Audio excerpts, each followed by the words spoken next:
السلام علیکم۔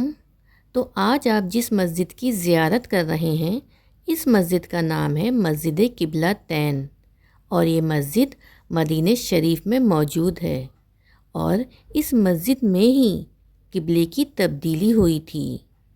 جب حضور صلی اللہ علیہ وآلہ وسلم مکہ شریف میں رہتے تھے تو خانہ کعبہ کی طرف منہ کر کے نماز پڑھتے رہے، لیکن جب ہجرت کر کے آپ صلی اللہ علیہ وآلہ وسلم مدینہ شریف تشریف لائے تو حکم الہی کے مطابق 17 ماہ تک بیت المقدس کی طرف رخ کر کے نماز پڑھاتے رہے۔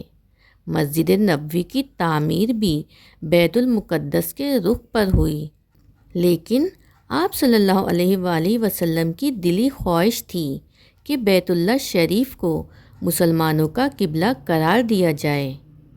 روایت میں ہے کہ حضرت جبرائیل علیہ السلام سے بھی حضور صلی اللہ علیہ وآلہ وسلم نے اپنی اس خواہش کا اظہار کیا، تو حضرت جبرائیل امین نے عرض کیا، یا رسول اللہ صلی اللہ علیہ وآلہ وسلم، میں بھی آپ کی طرح ایک بندہ ہوں، مجھے صرف وہی کرنے کا اختیار ہے جس کا مجھے حکم دیا جائے۔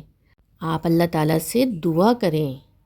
حضور صلی اللہ علیہ وسلم تحویل قبلہ کے لیے حکم خداوندی کے منتظر تھے۔ ایک دن آپ صلی اللہ علیہ وسلم حسب معمول بیت المقدس کی طرف رخ کر کے نماز ظہر کی امامت فرما رہے تھے۔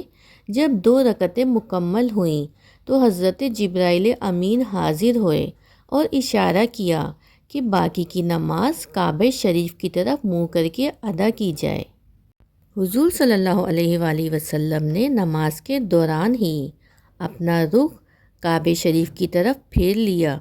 اسی طرح نماز میں پیچھے کھڑے صحابہ نے بھی رسول صلی اللہ علیہ وآلہ وسلم کی طرح اپنا منہ مسجد حرام کی طرف پھیر لیا۔ یہی وجہ ہے کہ اس مسجد کو مسجد قبلہ تین یعنی 2 قبلوں والا مسجد کہا جاتا ہے۔ یہ آپ مسجد کے اندرونی مناظر دیکھ رہے ہیں۔ یہ عورتوں کے نماز پڑھنے کی جگہ ہے۔ یہاں پر 4 رکعت نفل ادا کی جاتی ہے، 2 سلام کے ساتھ۔ پہلی نفل میں آپ کو تحیات النماز کی نیت کرنی ہوتی ہے، اور دوسری نفل میں شکرانے کی نیت کی جاتی ہے۔ یہاں پر نفل ادا کرنے کا بہت زیادہ ثواب ہے۔